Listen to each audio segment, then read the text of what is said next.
KKN internasional yang penting duitnya banyak karena tiket apa segala macam, paspor anu sendiri. Paling cuaca karena di sana bisa sampai 32 derajat pun pernah. Kan panasnya 32 derajat. Iya, panas banget tuh. Pesun program-program ini, tapi nyatanya di sana itu susahnya itu ya udah ya apa ya, kayak orang yang lebih dewasa, ibu-ibu dan remajanya itu cuek gitu. Bagi aku kayak rasanya ya Allah, kita di sini berjuang jauh-jauh dari orang tua, kita ngajar malah jatuh. Dan itu tuh lautnya tuh bukan laut yang maksudnya dalam loh, lautnya tuh laut dalam gitu. Dakwah saya sebagai santri itu mendunia juga gitu, nggak cuman di tempat itu aja gitu kan, nggak cuman di kampung aku, nggak cuman di sini aja, tapi juga sampai di kancah internasional. Di negara orang, di luar negeri ya memang basicnya tuh ya antara bahasa Arab dengan bahasa Inggris gitu. Tapi yang paling utama menurut aku bahasa Inggris itu sih, memang kita harus bisa.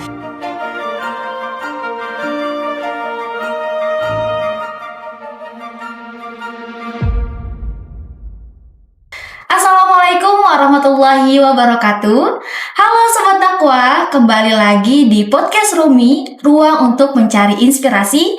Kali ini bersama saya Naila Lydia Syifa, dan di sini saya enggak sendiri karena ada kakak-kakak cantik ini. Ya, gimana kak kabarnya?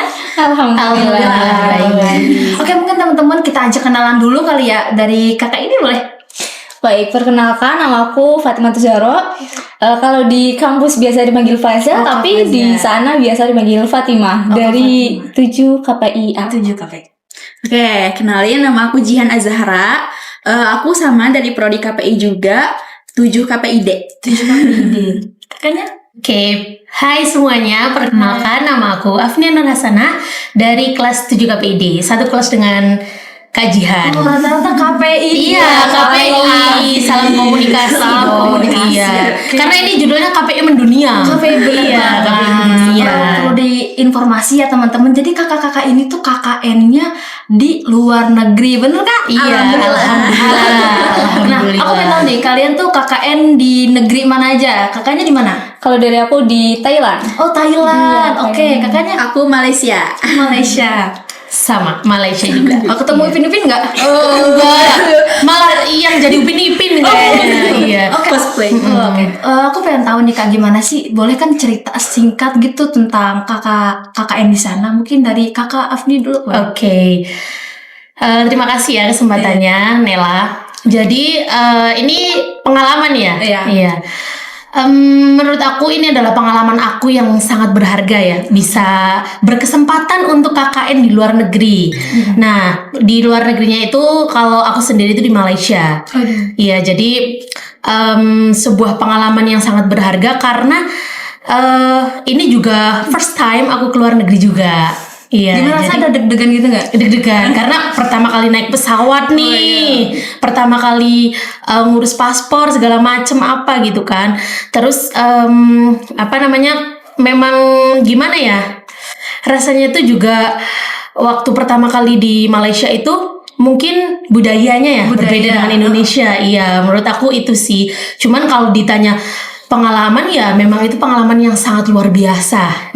Dan kayak nggak ada gitu di otak aku tuh bakal KKN di luar negeri gitu aja sih. Kayak plot twist dalam Iya, plot twist dalam kehidupan karena nggak masuk list sebelumnya. Iya.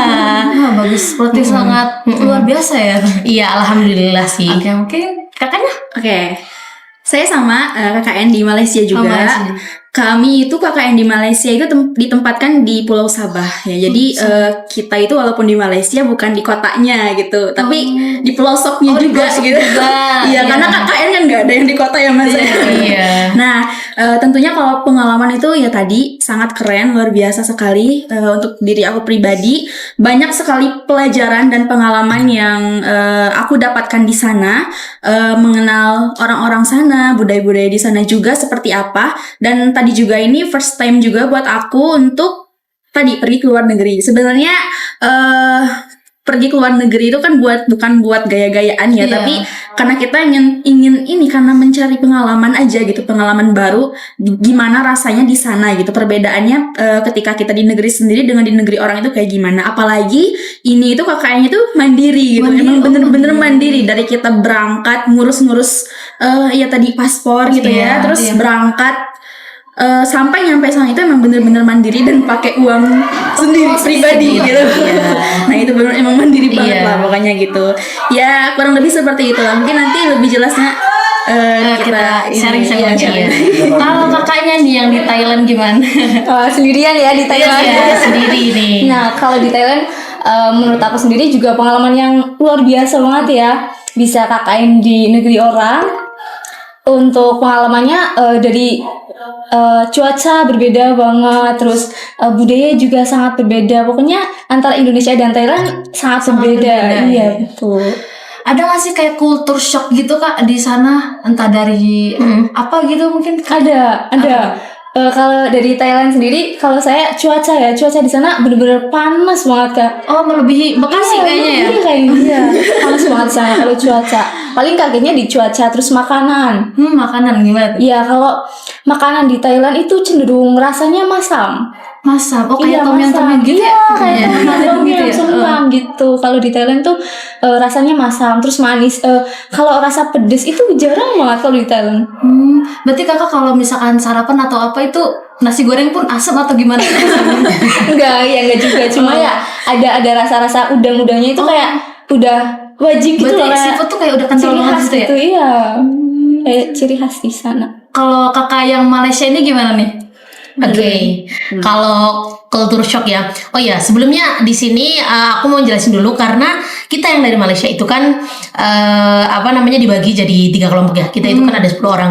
Jadi culture shocknya juga beda antara pulau ini dengan pulau ini. Iya, dan alhamdulillahnya ini makanya nanti berbeda nih antara aku dengan Kak Jihan tuh berbeda culture shocknya gitu. Karena dia di pulau lihat dan pulau lihat. namanya pulau lihat iya, dan aku sendiri di Pulau Bait. Kalau di Pulau Bait sendiri itu ya culture shocknya ya, itu menurut aku ini agamanya. Oh, agama. Iya, agamanya. Memang kita itu sama agama Islam. Cuman kalau di sana itu anak-anak ya, terkhusus yang anak-anak kita ajar itu, mereka itu tidak tahu sholat 5 waktu. Oh, iya. Taunya itu kalau sholat itu sembahyang di hari Jumat saja. Itu yang culture shock banget bagi kita, iya. Jadi memang mereka itu ya udah ketika kita tanya, kalian nggak tahu sholat 5 waktu gitu? Nggak tahu, Ustazah. Kita taunya sholat di hari Jumat saja gitu, karena mereka melihat ayah-ayah mereka itu sholat, kan itu kan sholat Jumat ya gitu. Itu yang anak-anaknya. Tapi untuk orang tua itu masih agamanya ada yang ini. Seperti kalau mungkin di Jawa itu kejawen ya seperti itu. Tapi kalau di sana itu namanya tolak bala. Tolak bala. Iya, jadi mereka setiap hari Rabu, jadi dalam 1 minggu nih, dalam 1 pekan kalau orang Malaysia yang bilang, itu dalam 1 pekan itu di hari Rabu mereka itu ke pantai bareng-bareng tuh 1 kampung, dan mereka itu di situ berdoa agar terhindar dari tolak bala seperti itu, mara bahaya gitu. Tapi caranya tuh masih seperti itu.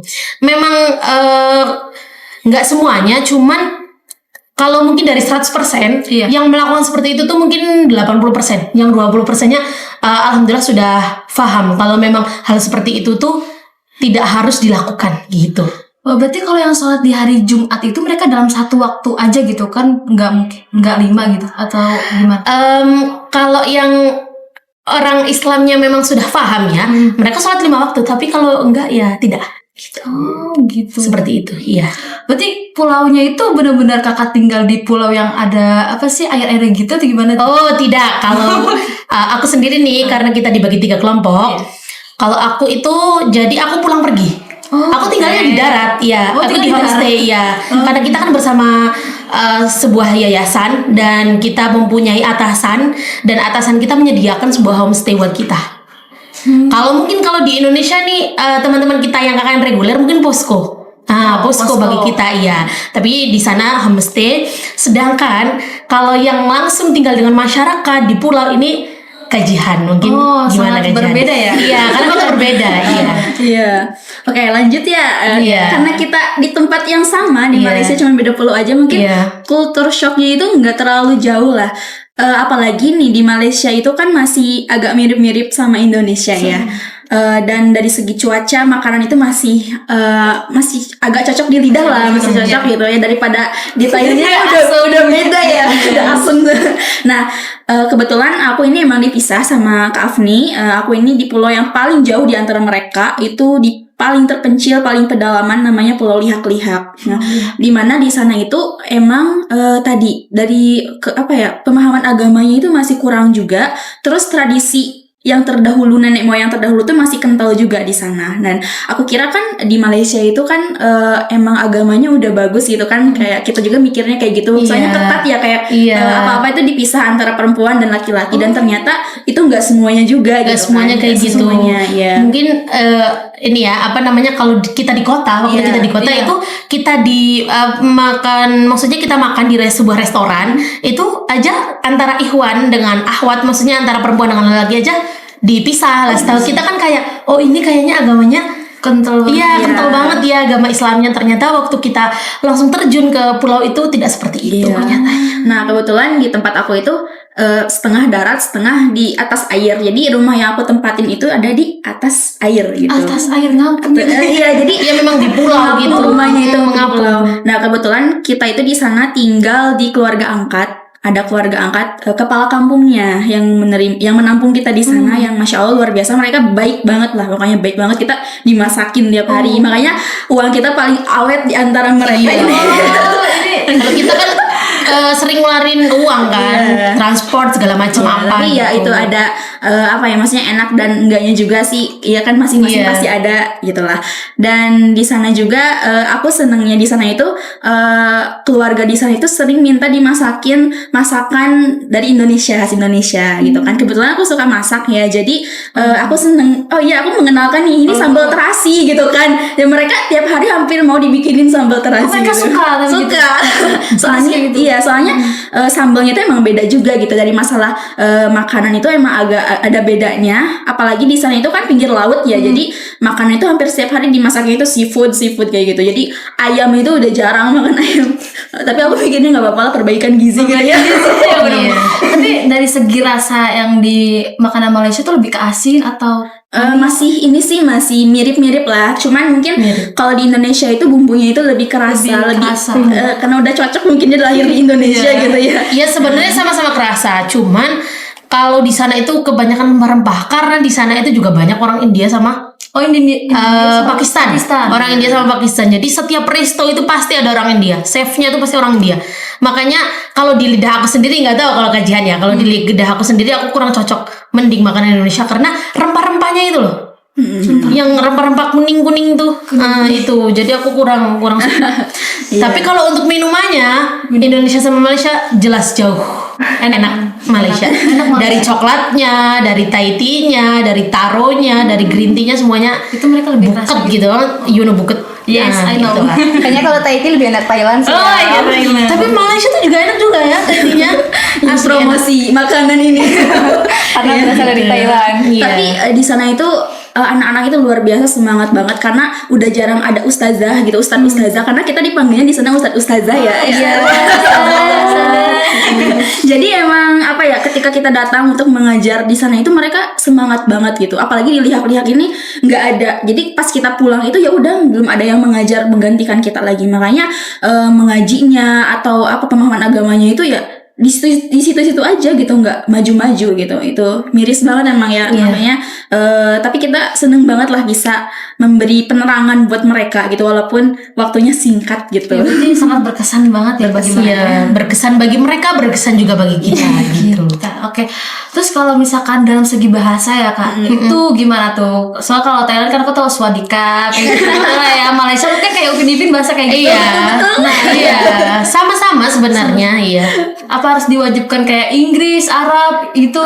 Sebenarnya kalau dari syarat KKN internasional sendiri itu memang harus bisa bahasa Arab dan bahasa Inggris. Karena kita kalau ke luar negeri ya memang bekalnya itu. Apalagi bekalnya selain ini nggak membahas uang dulu ya. Selain uang ya, itu kan bahasa ya. Karena kita juga di negara orang, di luar negeri ya memang basicnya tuh ya antara bahasa Arab dengan bahasa Inggris gitu. Tapi yang paling utama menurut aku bahasa Inggris itu sih. Memang kita harus bisa. Karena ini lanjut ya, karena dari Malaysia sendiri itu kita kemarin kedatangan Syekh ya dari Amerika, dan dari kita itu disuruh menjadi translator. Nah itu kenapa Win Saizu ini memberikan syarat kalau semisal KKN internasional harus bisa bahasa ya karena itu. Karena kita rapat dengan syekhnya juga pakai bahasa Inggris. Jadi kalau kita nggak bisa, ya kita nggak bakal tahu apa yang disampaikan oleh beliau seperti itu. Tapi kalau ngomong sama anak-anaknya gitu ngomong biasa Melayu. Kalau itu Melayu dan itu juga walaupun itu sama dengan Indonesia ya bahasanya, cuman kita tetap harus belajar juga. Iya, kadang penyampaian kita ini tapi mereka nangkepnya apa beda gitu.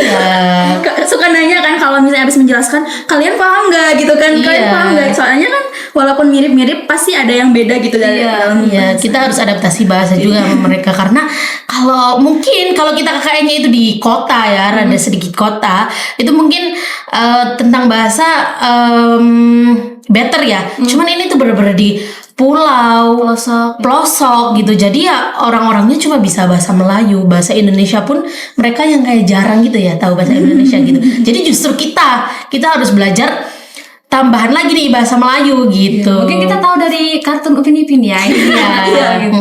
Nah, kalau di Thailand ini gimana Kak Wesen? Nah, kalau Thailand pakai bahasa Melayu juga. Iya, tapi Melayunya tuh bukan Melayu Malaysia gitu loh. Jadi Melayunya tuh beda antara campuran sama Melayu sama bahasa dari Thailand sendiri. Kan kita juga nggak bisa bahasa Thailand ya. Iya, terus bahasa Inggris juga di sana juga pakai bahasa Inggris. Jadi di sana pakai bahasa Inggris, bahasa Melayu. Nah, jadi di sana tuh ada bahasa Indonesia, tapi disebutnya itu bukan bahasa Indonesia, tapi bahasa Jawi. Jawi. Iya, bahasa Jawi. Iya, jadi Jawa ya. Tapi bukan Jawi itu bukan Jawa. Bukan Jawa. Gitu ya kalau mereka Iya. Jawa. Jadi mereka tuh kayak ngafsahi pegon. Oh, saya Iya. mereka ada kayak gitu. Iya, ada ngaji kitab. Nah, ngaji kitabnya itu kan pakai pegon, pakai bahasa Jawi. Nah, bahasa Jawinya itu bahasa Indonesia, tapi tulisannya Arab. Berarti mereka kayak utawi-utawi gitu Enggak, tapi jadi kayak aku pakai bahasa Indonesia cuma tulisannya bahasa Arab gitu. Nah, itu bahasa Jawi itu benar-benar hampir mirip kayak bahasa Indonesia gitu lah. Terus kalau Gitu. kayak komunikasi ke anaknya tuh bahasa Nah, kalau komunikasi pakainya bahasa Melayu.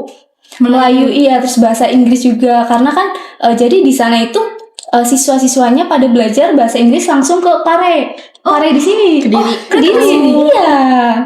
Iya, jadi mereka tuh ada kayak bukan pertukaran ya, kayak belajar selama 3 bulan gitu, 6 bulan selama di Pare gitu. Jadi ada beberapa yang pintar bahasa Inggris juga gitu. Nah, ketika aku dan teman-teman yang lain gitu ya nggak paham apa yang kita bicarakan dan mereka juga nggak paham. Kita pakai HP translator, pakai terjemahan gitu.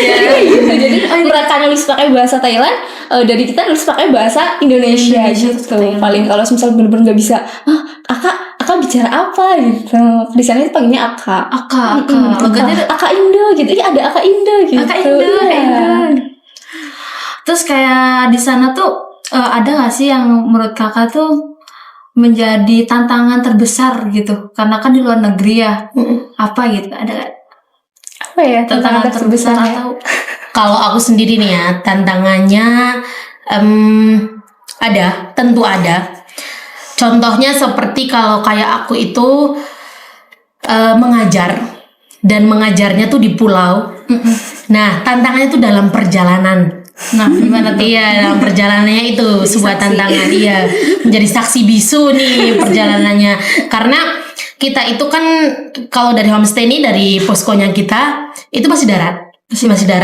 Terus kita itu menggunakan, kalau di Indonesia mungkin angkot namanya. Cuman kalau di sana namanya pay rate.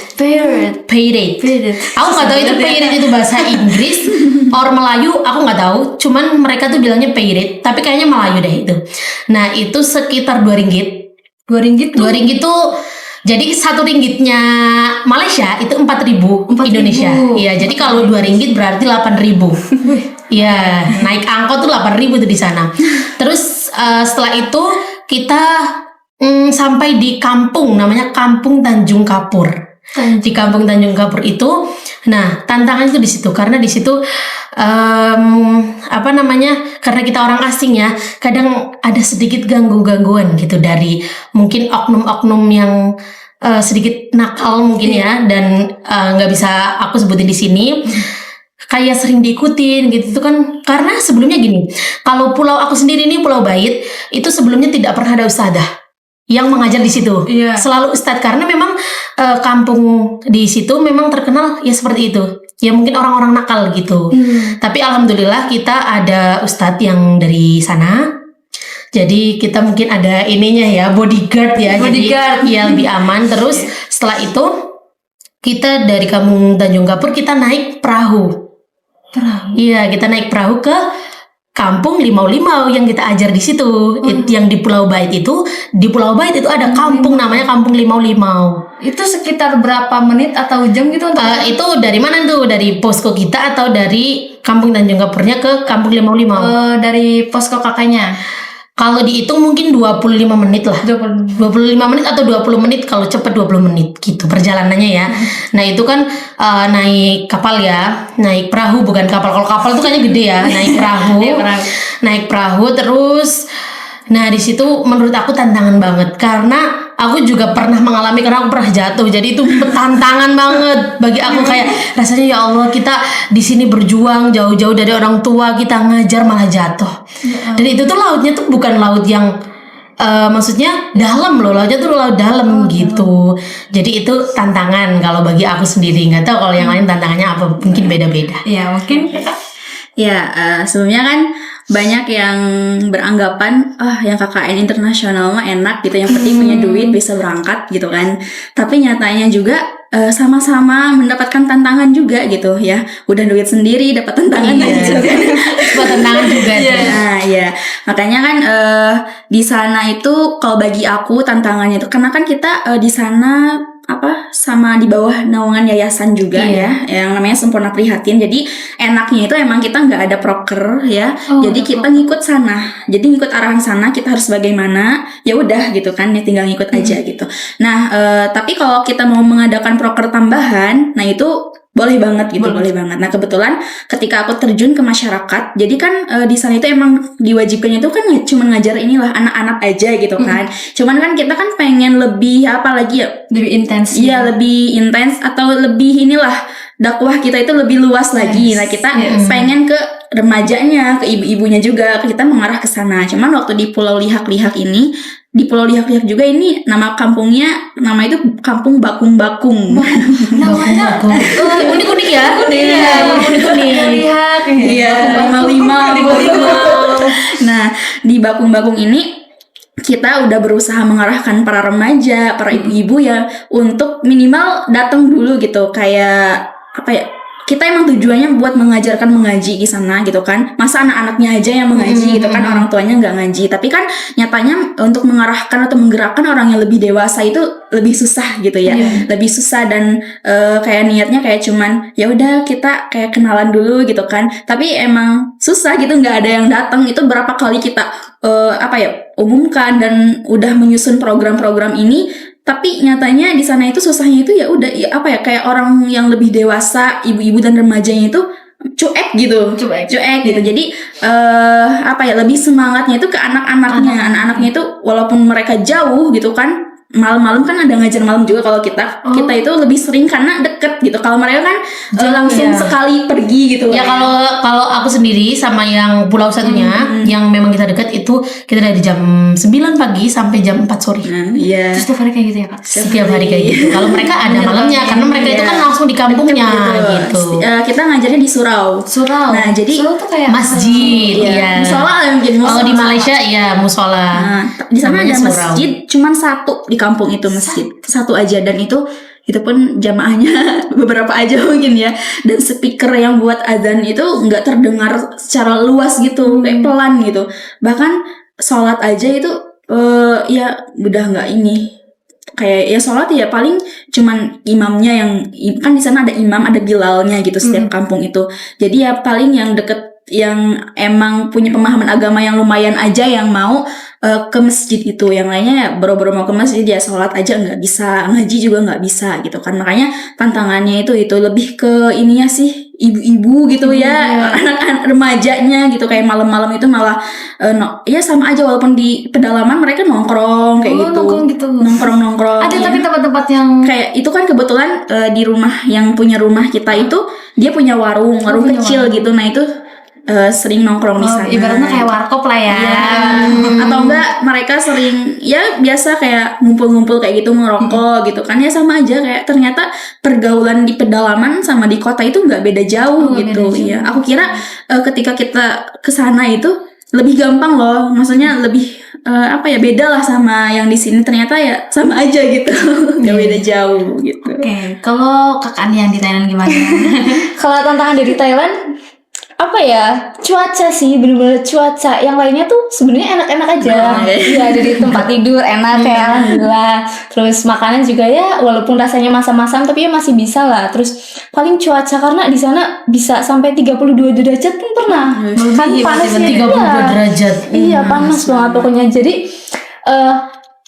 kagetnya tuh pas pertama di sana tuh setiap rumah ada kipas itu kayaknya lebih dari 2. Bahkan ada kipas yang ditaruh di depan rumah. Itu bener-bener, iya Depan beneran. rumah kan maksudnya halaman gitu kan? Halaman, di depan halaman. Itu bener-bener kipas tuh nyala, kayak pertama mikir, ngapain ada kipas di situ? Maksudnya nggak ada orang, nggak ada apa gitu. Kok kipas nyala? Terus selama di situ kayak, oh iya ternyata di sini tuh panas banget. Jadi kayak pagi-pagi minum es tuh kayak udah hal biasa gitu loh. Nggak ada yang bakalan nanya es terus gitu, nggak ada. Emang sepanas itu ya? Emang sepanas itu. Jadi kayak di setiap rumah itu ada kontainer es yang kotak itu bisa. Iya, di situ. Jadi di situ tuh kayak bebas loh. Kita mau ngambil berapapun, kayak refill berapapun bebas, ambil aja gitu. Karena kayak bener-bener sepanas itu di sana. Itu sih paling tantangan. Terus kalau kakak di sana tuh ngajar ke anak-anaknya tuh dengan kayak apa gitu? Mengajar ngaji doang atau apa? Bener. Kalau di Pulau Bait nih, di Kampung Limau-Limau, kalau dari si yayasannya ini, kita mengajarnya itu basicnya memang mengaji Iqra ya, Iqra. Terus seperti itu Asmaul Husna, ya kita ajarkan Asmaul Husna juga. Tapi karena mereka ini memang tidak sekolah, jadi kita adakan mengajar, mungkin kita menambahkan sendiri ya, bahasa Inggris, terus kayak membaca, menulis gitu. Karena jadi ceritanya seperti ini ya, ini aku izin bercerita. Anak-anak yang kita ajar itu memang mereka tidak punya identitas. IC. Iya, IC gitu. Identitas diri itu memang mereka di sini, di sana IC. Iya, nggak punya. Mereka tuh nggak punya. Jadi mereka tuh tidak bisa sekolah. Memang ada sebagian yang dari mereka itu bisa sekolah. Cuman hanya beberapa ya. Kalau dihitung mungkin 10 dan sisanya tuh nggak ada yang sekolah. Jadi mereka mengandalkan aset pendidikannya memang dari situ. Dari CEO kita ya yang buat ya. Iya, karena founder dari Sempurna Prihatin, founder of Sempurna Prihatin itu memang yang membuatkan sekolah di situ. Nah, di situ sama dengan kajian tadi, di sebuah surau, di sebuah masjid gitu, masjid kecil, dan di situ memang taman pendidikan gitu. Ngajarnya ya itu tadi mengaji, terus ada tambahan karena mereka tidak sekolah jadi membaca dan menulis. Terus kayak kita memperkenalkan lagu kebangsaan Malaysia yang pasti. Terus kemarin karena dari teman kita itu kebanyakan dari tarbiyah dan mereka memang basicnya adalah mengajar. Ada yang dari PBA, ada juga yang dari TBI. Jadi mereka juga mengisi bahasa Arab.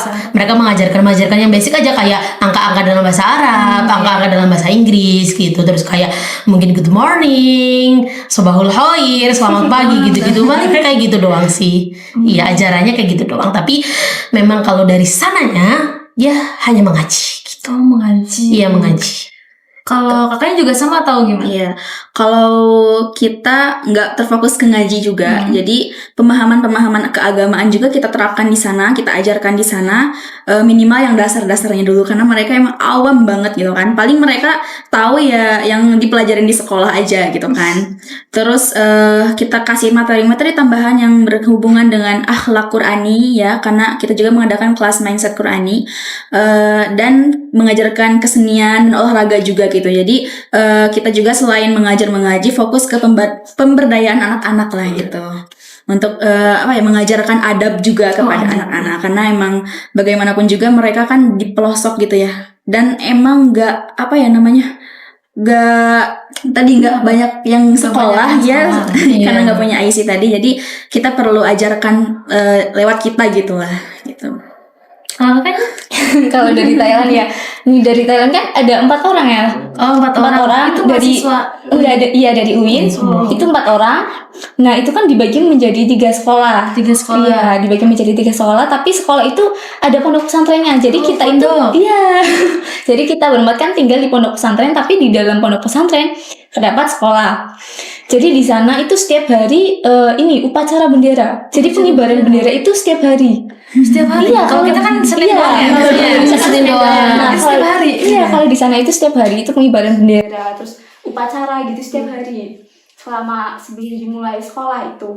Nah, kalau mengajarnya itu kalau di sekolah yang saya ajar ya, itu dari pagi itu mulai jam 7.45 itu masuk. 7.45 iya.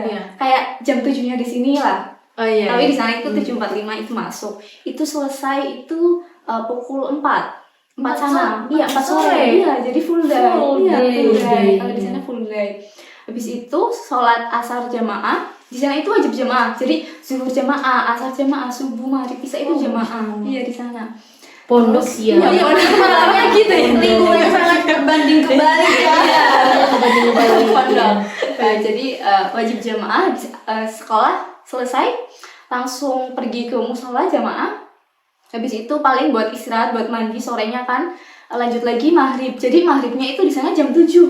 Oh, jam 7. Iya, jam 7. Jadi jam 6 di sana itu masih benar-benar cuaca masih terang banget. terang Iya, banget. masih kayak sore gitu. Kalau misalnya jam 6 di sana. Jadi jam 7 maghrib itu juga jamaah. Nah, dari kita juga ngajar ngaji juga. Oh, ngaji Iya. juga. Ternyata Iya, ngaji ya?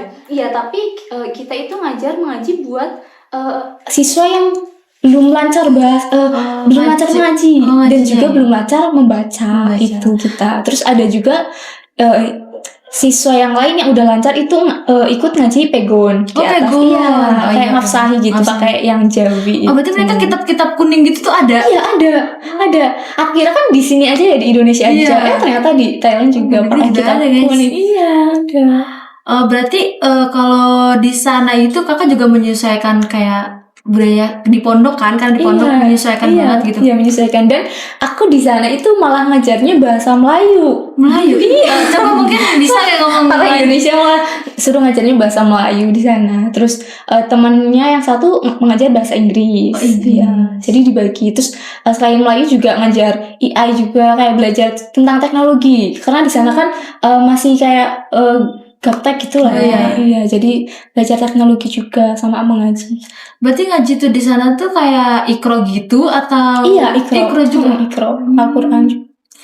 Oke, kan kesana juga butuh persiapan ya kak dari segi non akademik maupun akademik. Nah itu tuh apa sih persiapannya dari segi non akademik dulu mungkin dari kakaknya? Akademik pasti harus siap uang ya yang pertama. Uang, Iya, iya. kalau nggak ada uang kita nggak bisa jalan. Iya, Iya, karena pertama buat paspor gitu kan pastinya butuh uang itu. Terus paling kalau misal fisik mental gitu kan juga kita harus kuat ya di sana, karena kan dengan semua budaya yang berbeda, pokoknya ya beda lah ya antara Indonesia dan Thailand itu kan kita harus kuatin fisik dan mental. Terus kita juga harus belajar bahasa Inggris, Arab, dan bahasa Thailand juga Bahasa sedikit-sedikit. Thailand, iya. Iya, pasti itu sih. Kalau dari akademiknya? Iya, kalau dari akademiknya paling ya itu belajar bahasa Thailand sedikit-sedikit gitu. Dan mempelajari apa yang bakal diajar di sana. Kan pasti sebelum belajar mengajar di sana itu dikasih kayak buku modul gitu. Jadi kita kita menyesuaikan pelajaran sana. Oh, berarti kayak nggak harus bikin jurnal gitu atau enggak berarti? enggak. Oh, cuma Jadi jadi sebelum mengajar itu kita dikasih buku gitu, buku yang hari ini kalian mengajar ini gitu. Kalau dari kakak juga sama atau? Sebenarnya sama sih ya, nggak jauh beda. Cuman yang tadi aku tegasin lagi yang perkara harus siap mental. Itu memang karena menurut aku bedanya antara KKN internasional dengan KKN reguler ini itu mungkin kalau KKN reguler itu kan banyak ya. Iya, banyak reguler. banget kan. Jadi mungkin kalau perkara pekerjaan ataupun apa gitu gampang. Iya. Karena banyak orang. Jadi banyak yang membantu. Kalau kita kan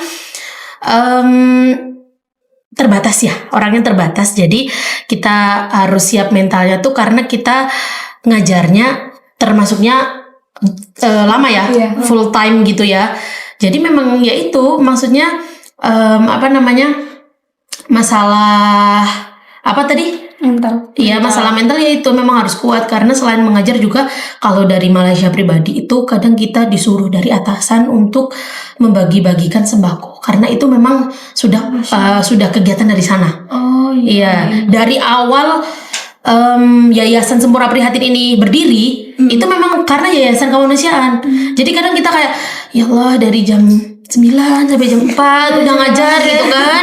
Tiba-tiba ada jadwal yang memang harus itu berbagi. Jadi balik lagi ke pulau, bagi-bagiin sembako segala macam apa gitu. Ini kayaknya hampir mabuk perjalanan kayaknya. Iya, apalagi tantangan juga bagi orang-orang yang memang mereka mabuk laut ya namanya. Iya, mabuk laut gitu. Itu sih sama sebenarnya dari non akademik juga sama, akademik juga sama. Ya, Karena dari wawancara dengan founder Sempurna Prihatin waktu sebelum pemberangkatan kan kita ada wawancara dulu. Oh, iya, kalau yang dari Malaysia ya, seleksi sebelum ini pemilihan ini kan.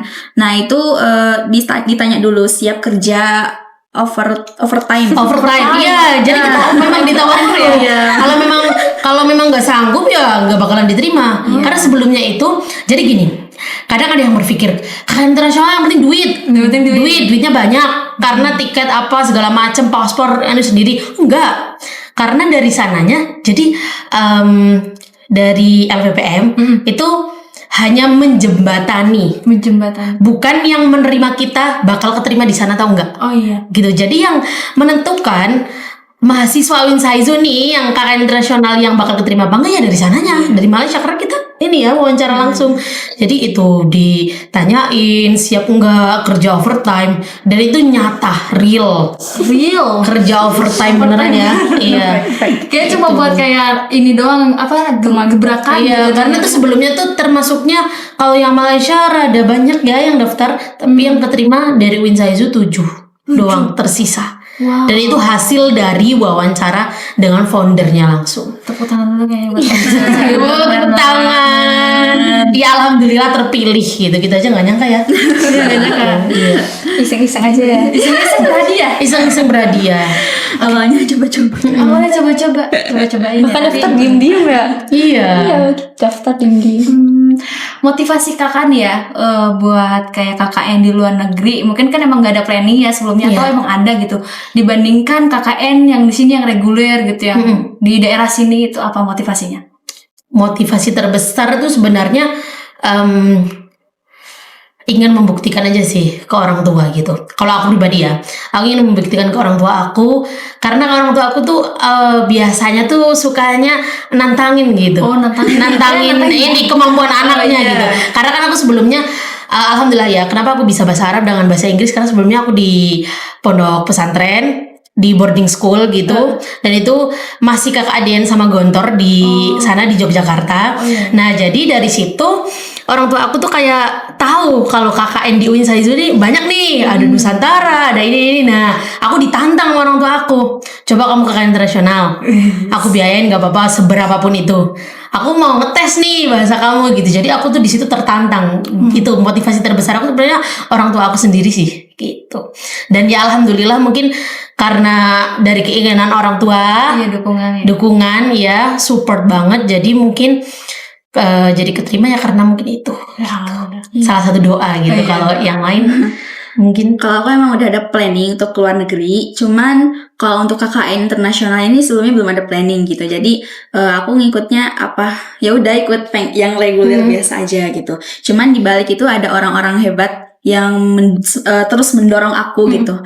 Ada orang yang terus mensupport aku baik dari segi materi maupun dari segi ucapan semangat gitu, kayak ayo nggak apa-apa daftar aja gitu. Nah itu aku jadi iya ya, kenapa aku nggak nyoba daftar aja gitu, orang udah ada yang dukung aku, udah ada yang support aku.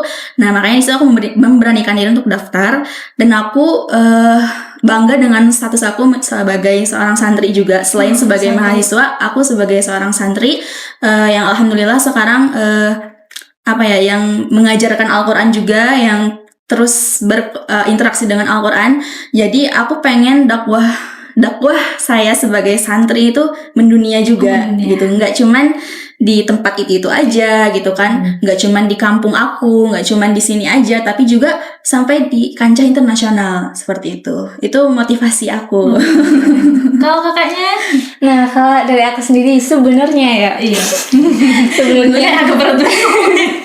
jadi pengen KKN Thailand itu dari tahun lalu. Tapi gitu. tahun lalu kan namanya PPL KKN. Iya, PPL. Iya, yang sebelumnya Iya, kakak kelas kita itu kan kelas kita. juga dari KPI, juga itu tapi PPL ya. Iya, Zat, PPL. ya, PPL. Nah, sebenarnya udah pengen ikut dari situ. Tapi karena ada suatu hal jadi nggak jadi ikut, dan kayak aduh takut karena masih semester berapa ya kemarin, 4 itu ya, 4 3 lah. iya, itu malah antara itu. mau ke 4 baru 3, ada rasa takut juga kan, kayak belum berani gitu. Terus memberanikan diri di pendaftaran yang ini. Di pendaftaran ini pun sebenarnya bener-bener daftar itu malam tutup itu, saya daftar pas jam 11-nya, pokoknya bener-bener mepet banget gitu loh. Iya, karena kayak aduh iya nggak ya, cuma pertama udah tanya ke Bapak Mawi, Pak Mawi Albar ini selaku ini kan tanggung jawab dari KKN internasional. Pak, ini kemana aja nih, ke Malaysia sama Thailand doang atau gimana gitu kan? Terus pendaftarannya gimana? Iya, pokoknya tanya terkait KKN ini. Terus iya udah sekedar tanya doang, habis itu udah. Terus pas mendekati mau tutup ini pendaftaran, baru tuh daftar. Karena sebenarnya kayak ada daftar nggak ya, karena ini kan ikut kepanitiaan juga di PBAK, jadi kayak aduh daftar nggak ya ini gitu. Terus akhirnya beraniin diri daftar. Tapi alhamdulillah ya. Alhamdulillah. Oke, Udah jalannya. Iya, udah jalannya, benar, emang udah Walaupun rezeki. pulang ke sini langsung mengurus PBAK ya. Benar hektik banget, Iya, hektik hektik banget. Terus mungkin kasih tips gitu ya buat yang lainnya, siapa tahu teman-teman juga terinspirasi pengen KKN di luar negeri gitu. Kakak-kakak bisa lah kasih tips. Aku juga minat nih Kak kebetulan. Oke, kalau tipsnya sebenarnya nggak jauh beda dengan persyaratan yang dari LPPM. Itu sih persyaratannya, cuman tambahannya mungkin bisa nabung dari sekarang nih. Pesan aku nih tipsnya, iya nabung, karena memang mandiri, sangat-sangat mandiri. Dari kita urus paspor pun tuh kita bener-bener mandiri. Terus urus tiket, terus sangu ya, uang saku, iya sangu ya. Kalau orang Purwokerto bilang tuh sangu, uang saku itu juga kita sendiri. Jadi memang kalau memang minat, ya dari sekarang itu kalau menurut aku kalian nabung lah dikit-dikit gitu. Persyaratannya silahkan kalian cek di IG LPPM, itu semuanya sudah menjadi syarat sih menurut aku. Silakan ya guys. Iya. Kalau kakaknya aku juga mau tambahannya nambahin itu. ya. Aku mau nambahin ya. Selain itu juga ketika kita ada kemauan yang kuat ya, di sini kita terus berusaha aja ya. Insya Allah ada jalan gitu. Tadi walaupun biayanya mahal, walaupun biayanya besar, tapi kita udah ada niat dari awal kayak gitu. Tapi nanti ada aja jalannya, nanti ada aja orang yang nolong, ada yang bantuin kita gitu kan, mungkin ada yang ngasih uang ke kita gitu kan, itu ada aja ya, walaupun itu nggak direncanain gitu kan. Terus juga ketika di situ ada kesempatan itu ambil aja gitu, karena kita nggak tahu kesempatan itu kapan kali. Iya. datangnya gitu, ya udah ambil aja gitu. Iya, contohnya kayak tadi tuh Kak Faza kan ragu-ragu gitu, tapi kayak ya udahlah aku ambil aja, aku daftar aja gitu. Walaupun udah mepet ya.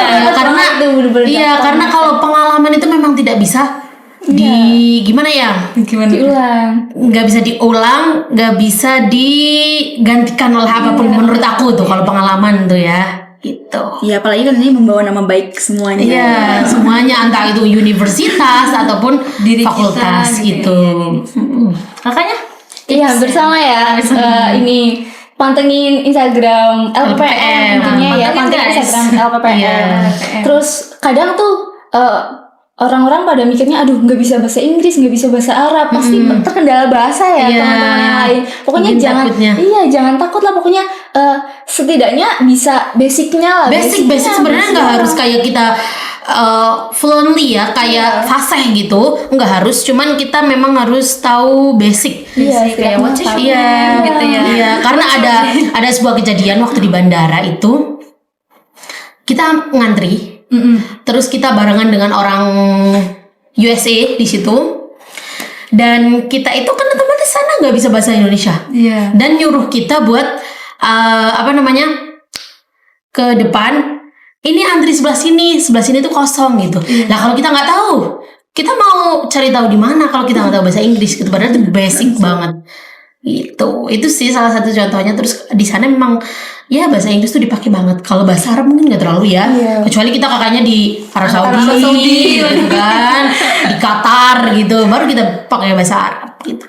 Tapi ya di IGLPPM ada persyaratan bahasa Arab juga Iya, bahasa gitu. Arab ya setidaknya kadang kan orang-orang aduh aku nggak bisa bahasa Inggris, nggak bisa bahasa Arab ya, basicnya aja lah. Basic, ya, bener banget, bisa basic. sedikit aja. Terus kadang aduh pasti mahal banget, pada orang-orang tuh mikirnya 10 jutaan ke atas. Iya, aku juga mikirnya gitu. Padahal enggak. enggak. Kita bawa 5 juta aja cukup lah ya. 5 juta lah. Kita 5 cukup, juta. malah lebih itu. Iya. Ya pulang pergi, kalau enggak ya 5 juta pas. Iya, gitu. 5 juta pas. Iya, Udah. 5 juta pas. Iya, gitu. udah sama ya di Uang sana. saku, Iya, uang saku. Jajan kayak tiket, gitu, iya.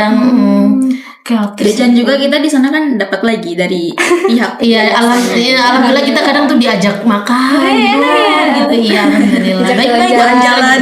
jalan-jalan. Hiburan gitu. sih. Kalau dari kita Hiburan. sering Atas bang. kerja keras kita. Jadi memang ada bonus-bonusnya. Iya, sering diajak ini keluar ke wilayah-wilayah yang bersejarah gitu, tempat-tempat bersejarah, kayak museum gitu. museum, terus ke university juga, ke university di Patani, Songkla gitu. Banyak. Ya. Oke guys, nggak kerasa ya ini kita ngobrol udah terlalu banyak. Iya, iya. Asik sih. Iya, asik ya. Asik gitu. Iya. Aku mungkin kita cukupkan aja ya. Jadi intinya dalam podcast hari ini jangan pernah takut untuk mencoba, karena Iya. kesempatan juga nggak datang 2 kali kan. Jadi Betul. kalau kalian mau sesuatu ya udah coba aja dulu, jangan mikir pusingnya kayak gitu atau gimana ya kakak. Semua itu bakal ada jalannya. Semuanya bakal ada jalannya. Iya. Jalan menuju Roma kali ya. Oke, mungkin segitu aja dari kita. Aku Naila bersama Kak Faza, Jihan. Kak Afnia. Oke, pamit undur diri. Wassalamualaikum warahmatullahi wabarakatuh. Dah.